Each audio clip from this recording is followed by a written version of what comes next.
Bonjour à tous et bienvenue sur To Be Your Joy. Je vous retrouve aujourd'hui pour une vidéo sur le thème de la procrastination.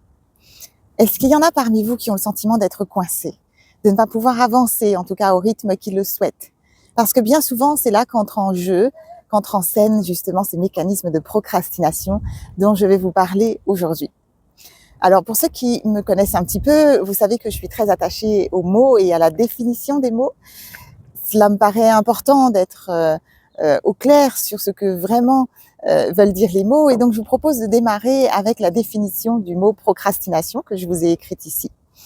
Et j'ai trouvé dans le dictionnaire procrastination, tendance à remettre au lendemain, à ajourner, à temporiser. Et c'est un mot qui est issu du latin du mot procrastinare et qui partage son étymologie avec un autre mot grec qui signifie agir à l'encontre de son meilleur jugement. Donc on voit bien ici déjà que dans l'origine du mot, lorsque l'on procrastine, eh bien on va à l'encontre de ce qui est certainement le mieux pour nous et ce qui va nous faire avancer vers et nous tirer vers le haut. Et par ailleurs, pour ceux qui ne me connaissent pas encore, je suis Aurélie Enda, thérapeute énergéticienne et je vous accompagne sur votre chemin d'évolution afin de vous aider à dépasser tout ce qui vous empêche d'aller vers votre joie. Donc, on utilise des outils énergétiques et des outils divers et variés, mais l'objectif, c'est vraiment d'aller vers ce qui vous fait vibrer et ce qui vous fait monter en vibration. Donc, dans ces accompagnements que je propose, inévitablement, il y a des moments où, eh bien, ça coince puisque je vous amène à vous dépasser, à sortir de votre zone de confort et de manière tout à fait naturelle, eh bien, il y a des moments où vous reculez puisqu'il y a des peurs en même temps qui émergent à ce moment-là. Et donc, vous procrastinez. Et c'est mon rôle de vous accompagner pour dépasser ces blocages et justement passer à l'étape d'après. Donc ça, c'est ce que le dictionnaire nous propose dans sa définition. Maintenant, j'aimerais qu'on aille un petit peu plus en détail et qu'on se balade davantage autour de cette notion de procrastination pour aller voir un peu les formes que ça prend. Parce que, eh bien, on a l'impression parfois de ne pas procrastiner, or notre mental stratégise et nous raconte des choses pour nous faire croire qu'on est en train d'être dans l'action. Et parfois, ça prend des formes eh bien, que l'on ne soupçonne pas. Donc, j'aimerais vous donner quelques exemples que je vous ai notés ici. Et donc, les formes de procrastination qui peuvent se produire et que moi, je vois très souvent dans mes soins, pour ne pas dire tout le temps. Je l'ai dit, c'est un processus naturel quand on est dans une phase de transformation, de se sentir eh bien, des résistances qui font qu'on va à un moment donné appuyer sur la pédale de frein, voire même mettre la marche arrière en route. Donc, et c'est mon rôle de m'assurer que eh bien, vous reprenez votre chemin et que vous ne restiez pas longtemps dans cette situation, n'est-ce pas? Donc, comment est-ce qu'on procrastine? Eh bien, la première chose très logique et que dont tout le monde se doute, c'est qu'on est à l'arrêt. Donc, on va se paralyser et ne pas être dans l'action. Et j'ai parlé du premier chakra et des peurs au premier chakra qui nous paralysent. Donc, je vous invite à aller écouter cette vidéo si ce n'est pas encore fait sur les peurs qui vous sabotent au premier chakra. Et effectivement, derrière la procrastination, il va y avoir de la peur. Maintenant, c'est intéressant d'aller voir quel type de peur et de quoi il s'agit plus précisément. Mais cette première réponse, cette forme de résistance et cette forme de procrastination dans le fait de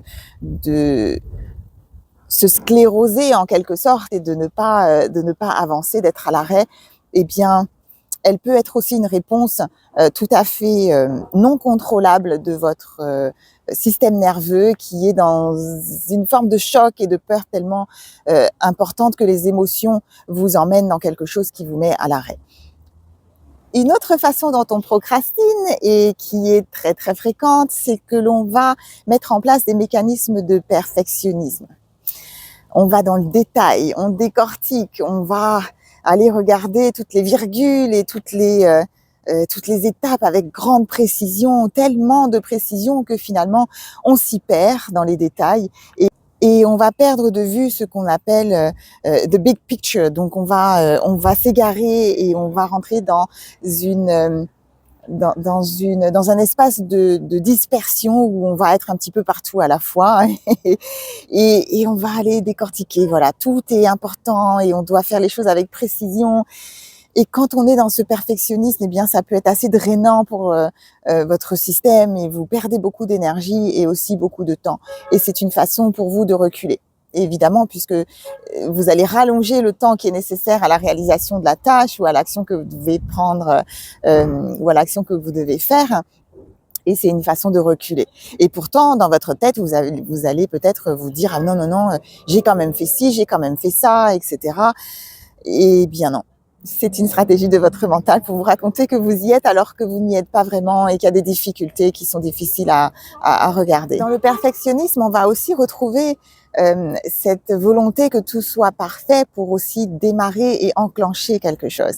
Donc, si les conditions ne sont pas idéales à nos yeux, si il manque quelque chose et que ce n'est pas complètement conforme à l'idée qu'on s'était fait de la situation ou peut-être de la relation, eh bien, on va se dire, ah non, non, non, c'est pas parfait et je continue et puis j'y vais pas. Cette fois-ci, c'est pas assez bien et j'ai des standards, hein, j'ai un niveau que je souhaite atteindre, surtout dans la relation, je vois ça souvent. Il manque ci, il manque ça, donc je ne vais pas au moins explorer. Le potentiel dans le lien. Donc, ça peut aussi vraiment scléroser le processus de démarrage, tout simplement, et pas uniquement le processus dans sa réalisation, au cours de la réalisation. Et si on parlait des stratégies d'évitement maintenant? Tout ce que vous pourriez mettre en place, ou tout ce que je vous vois mettre en place pour éviter d'aller là où pourtant vous savez que c'est là que vous devez aller, parce que cette tâche ou cette action que vous avez à mettre en place, eh bien, vous savez qu'elle va vous apporter quelque chose de mieux. Vous savez que c'est important et vous savez que c'est là qu'il faut aller, mais dans la mesure où c'est difficile et inconfortable, eh bien, vous retenez. Donc, derrière, ça a des conséquences, hein, j'en parlerai tout à l'heure. Et donc, ces stratégies d'évitement, la première que j'ai notée, je vais parler des réseaux sociaux. On va passer son temps sur des applications X et Y et elles sont créées dans le but de vous distraire et donc elles sont programmées pour vous laisser dans quelque chose où une fois que vous êtes engouffré dans cette application et sur ces réseaux sociaux, eh bien vous avez du mal à en sortir, n'est-ce pas? Donc ça peut être une consommation excessive des réseaux sociaux. Je sais que je dois faire du sport et puis je suis un peu fatiguée, je m'assois sur le canapé et puis finalement il ne s'est pas passé 5 minutes sur ce réseau en question, mais plutôt une demi-heure et le temps est passé, etc. Et donc je ferai demain. C'est peut-être aussi le gaming, les jeux vidéo, voilà, c'est comme ça qu'on dit en français, Netflix, la télévision, ce que vous voulez, d'électronique, mais tout ce qui concerne les écrans et qui va nous distraire, puisqu'il est question de distraction. Maintenant, il peut y avoir aussi, j'ai noté, l'accumulation de choses. Donc, on va accumuler des choses sur sa to-do list. On va se faire une liste de choses, on est peut-être très organisé et puis on va dresser justement quelque chose de très structuré pour pouvoir se mettre à l'action. Mais la liste est tellement insurmontable et elle est sans fin qu'on se sent débordé finalement et qu'on est en surcharge et qu'on n'arrive plus à faire quoi que ce soit finalement et qu'on se sent même découragé de l'entamer. Et donc la to-do list n'en finit plus. Donc ce processus d'accumulation et de vouloir aussi tout faire en même temps. Oh, d'un seul coup, j'ai de l'énergie et j'ai l'envie, j'ai de l'enthousiasme pour faire quelque chose et puis ok, je vais faire ci, je vais faire ça, je vais faire ça et puis ça n'en finit plus.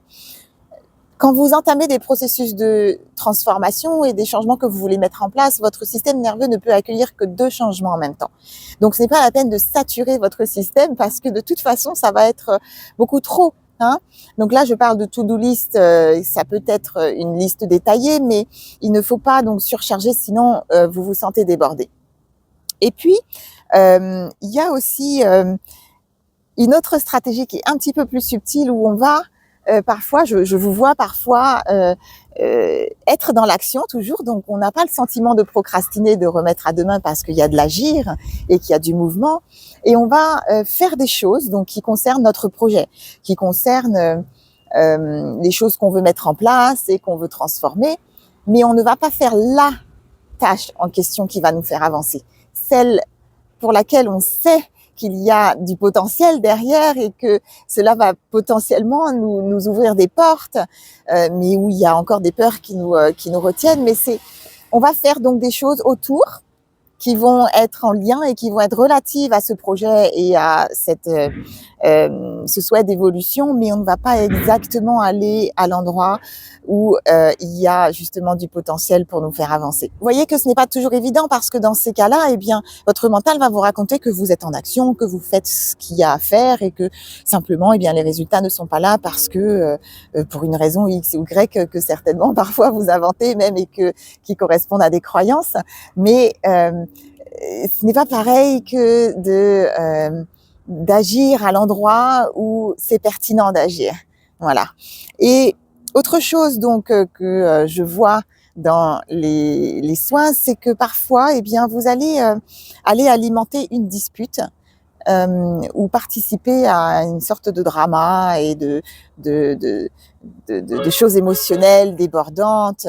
Et quand vous êtes dans ces situations et que votre énergie, du fait de ces résistances, rentre en résonance avec l'énergie d'une autre personne, avec laquelle vous allez créer donc une dispute et quelque chose de majeur qui va vous toucher, ça va générer de l'émotionnel. Déjà, ça va vous drainer en énergie parce que, eh bien, vous avez des énergies de bataille qui sont à l'œuvre et qui vont vous faire baisser en vibration, qui vont vous mettre en colère, qui vont vous déstabiliser potentiellement.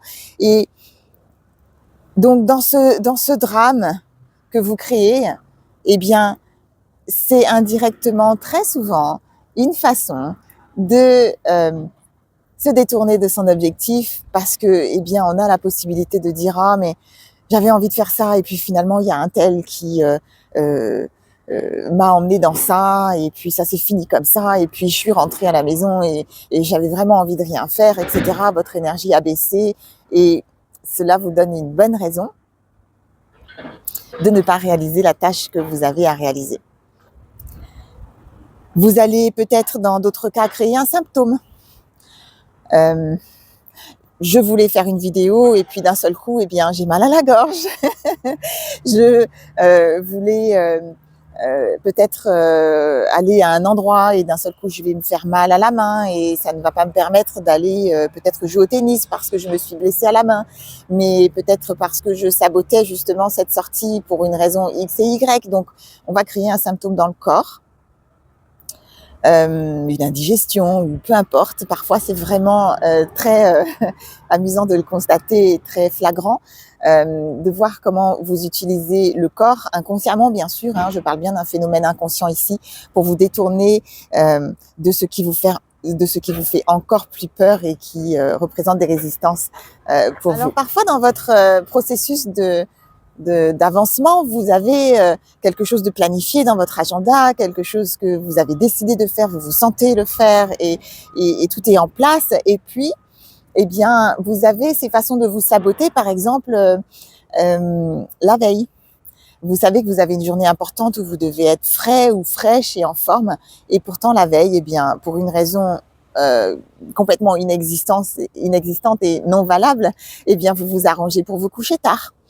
Il n'y avait pas de sortie particulière ou de raison particulière, mais vous avez entamé quelque chose qui a pris beaucoup de temps et finalement, couché très très tard, vous vous levez avec des yeux comme ça et pas tout à fait éclairés le matin.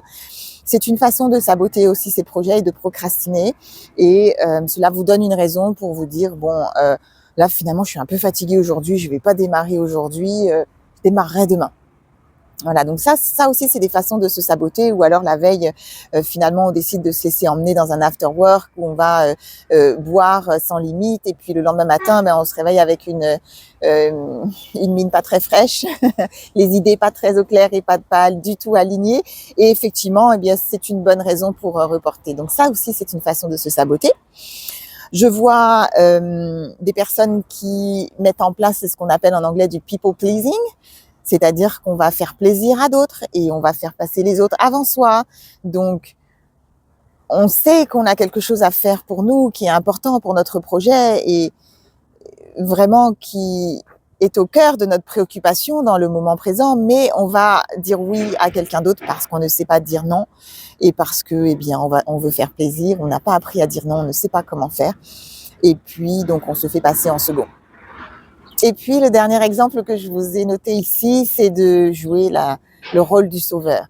Donc, on va prendre quelqu'un dont on a le sentiment qu'il a besoin d'être sauvé, quelqu'un qui se met dans un rôle de victime, et donc cette personne a absolument besoin de moi, il faut que je fasse ceci, il faut que je fasse cela, et ça me prend du temps, ça me draine de l'énergie, et ça me détourne de mon projet et de ma réalisation.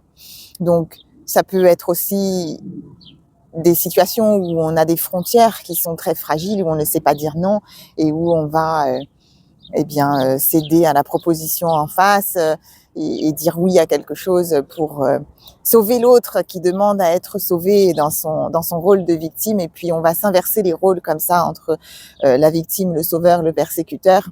Triangle de Karpman en psychologie, si vous voulez aller voir, pour ceux qui ne connaissent pas. Et bien effectivement, ce triangle est sans fin et va vous drainer en énergie. Et c'est une très belle distraction pour ne pas s'occuper de soi, pour ne pas aller réaliser donc ses projets. Est-ce qu'il y en a qui se reconnaissent dans ce que je décris là? Dites-moi dans les commentaires comment est-ce que ça vous parle. Est-ce que vous vous voyez faire ça?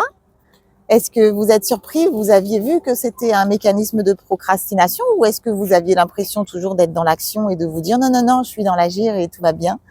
Et puis, il y a peut-être des personnes qui ont aussi d'autres stratégies d'évitement. Peut-être partagez-les dans les commentaires. Je serais contente de vous lire. Cela nous permettra peut-être d'identifier pour d'autres personnes s'il y a d'autres mécanismes. C'est très personnel, les stratégies d'évitement. Donc voilà, n'hésitez pas à partager. Je serais contente de vous lire. Et puis, la question que j'ai envie de me poser là maintenant pour vous, c'est est-ce que vous savez pourquoi vous procrastinez? Parce que ce mécanisme, il vous coûte énormément.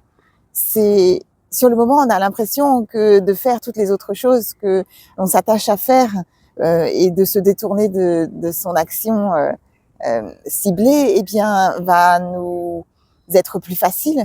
Mais en réalité, ça nous coûte énormément. Donc, pourquoi est-ce que nous procrastinons? Pourquoi est-ce que nous empêchons donc la prise de décision et nous empêchons donc notre être de passer à l'action? C'est peut-être par peur du regard des autres. C'est peut-être parce qu'on a peur de l'échec ou parce qu'on a peur du succès. J'ai tourné, je crois que c'était une capsule, donc audio, il me semble, sur la peur du succès. C'est intéressant pour ceux qui se sentent concernés, n'hésitez pas à aller l'écouter. Et c'est peut-être aussi par manque de confiance en soi qu'on procrastine. Il y a aussi un autre mécanisme que je vois parfois, c'est qu'on va procrastiner par rébellion. Ah non, moi j'ai décidé que je ne ferai pas ça et tu ne me feras pas faire ça. Et donc par rébellion, parce qu'il y a des blessures dans l'enfance où on est quelque part encore en train de se rebeller contre l'autorité pour une raison ou pour une autre. Cela fait partie de son histoire. Et donc, c'est pourquoi ils sont intéressants et quelque part, je vous les donne là maintenant. Et il n'y a pas vraiment de secret, mais ça permet d'être conscient des raisons qui peuvent cacher la procrastination. Mais une fois qu'on a ça, qu'est-ce qu'on fait de ça? Comment est-ce qu'on sort de ça? Parce que c'est bien joli de le savoir. Alors oui, c'est très important parce que plus vous avez une conscience de vos mécanismes et plus vous savez comment les défaire, certes. Mais ce qui va vous aider vraiment, c'est de regarder à quoi vous sert cette procrastination. Qu'est-ce que vous cherchez à fuir? Qu'est-ce que vous cherchez à éviter? Qu'est-ce qui est si inconfortable pour vous au point de faire passer d'autres choses avant et de vous mettre dans tous ces systèmes et justement d'aller guérir cette blessure? Et c'est cela qu'on fait dans les soins. On va regarder ce que votre inconscient vous dit. Pourquoi? Malgré tous les efforts et malgré toutes les envies et l'enthousiasme que j'ai de commencer à faire du sport pour me remettre en forme et prendre soin de mon corps, pourquoi est-ce que je repousse toujours et pourquoi est-ce que je résiste à me mettre en route? Parce que finalement, ce n'est pas grand-chose de faire du sport 10 minutes par jour. C'est tout à fait un objectif atteignable, n'est-ce pas? Mais je résiste quand même. Et d'aller regarder, peut-être que, qu'est-ce qui se passe si je perds du poids? Qu'est-ce qui se passe si finalement je me trouve dans une enveloppe qui me fait me sentir jolie ou qui me fait me sentir beau et séduisant et fort? Et qu'est-ce qui pourrait se passer? Est-ce que j'aurais peut-être le courage de quitter mon époux, parce que pour le moment, j'ai le sentiment de ne pas être suffisamment séduisante pour rentrer en relation avec d'autres hommes, et que, eh bien, si j'avais le corps dont je rêvais, eh bien, je me sentirais beaucoup plus confiante en moi et beaucoup plus adéquate pour pouvoir aller vers une autre relation. Et donc, ça me ferait quitter mon époux et donc me séparer, démarrer une procédure de divorce, etc. Et c'est tellement envahissant et émotionnellement difficile et fatigant que, eh bien non, ça va être plus facile de garder mon enveloppe corporelle telle qu'elle. Et je vais faire des efforts, parfois je vais perdre un petit peu de poids, mais la raison derrière qui me ramène toujours à garder cette protection et cette enveloppe autour de moi, eh bien, n'a pas été traitée, donc je vais reprendre du poids. Ou alors, eh bien, si je perds du poids, eh bien, finalement, je m'aperçois que, eh bien, il pourrait y avoir des personnes autour de moi qui montreraient des signes de jalousie et qui me mettraient peut-être à l'écart. Et j'aurais le sentiment de perdre des amitiés qui me paraissent de qualité, je dis bien qui me paraissent. Parfois, on s'aperçoit de certaines choses. Si vos amis ne sont pas heureux et heureuses pour vous quand vous allez vers le mieux, eh bien, commencez à vous poser des questions. Voilà, je pose ça là, tranquillement. Et donc, on a toutes ces raisons dans l'inconscient qui peuvent vraiment nous piloter. Ou qu'est-ce que je peux vous donner d'autre comme exemple? Eh bien, je me retiens à gagner de l'argent parce que si toutefois j'avais de l'argent, eh bien, je me sentirais redevable peut-être de le donner à certaines personnes de ma famille ou de prendre soin de telle ou de telle personne. Et ça m'est insurmontable pour le moment. Cela n'est pas possible dans ma programmation d'effectuer cette tâche-là, et je ne sais pas comment dire non, je ne sais pas comment clarifier mes frontières avec l'autre, et donc eh bien c'est plus facile pour moi, c'est plus abordable là où je me trouve aujourd'hui de ne pas gagner d'argent, et donc je vais saboter mon succès, je vais saboter mon abondance. Alors oui, vous pouvez effectivement agir avec votre mental et mettre des choses en place. Vous pouvez, je conseille toujours de démarrer en faisant des baby steps, un pas à la fois. On ne va pas trop vite, on se décide des objectifs qui sont atteignables et qui sont faciles pour commencer à rentrer dans un mouvement, se mettre en action et sortir justement de cet état de paralysie, de cette sclérose qu'on a créée qui nous freeze. Et parfois, vous savez, on peut avoir aussi un manque de confiance en soi, et la confiance en soi, elle se construit dans l'action. Donc, il faut repartir sur du mouvement. Donc, dans les soins, on va mettre en place des stratégies pour remettre le mouvement en place. On se met des trackers pour traquer ses actions. On met en place des stratégies de récompense derrière, de se récompenser, de se féliciter et de se valoriser, puisque pour beaucoup, eh bien, la valorisation n'est pas quelque chose que leur système nerveux connaît parce qu'ils n'ont pas reçu de leurs parents. Donc, c'est de réinformer votre système nerveux avec tout ça, mais surtout, d'aller regarder ces raisons dans votre inconscient et de regarder pourquoi est-ce que vous vous sabotez et à quoi ça vous sert justement de procrastiner et de repousser ce que vous avez à faire.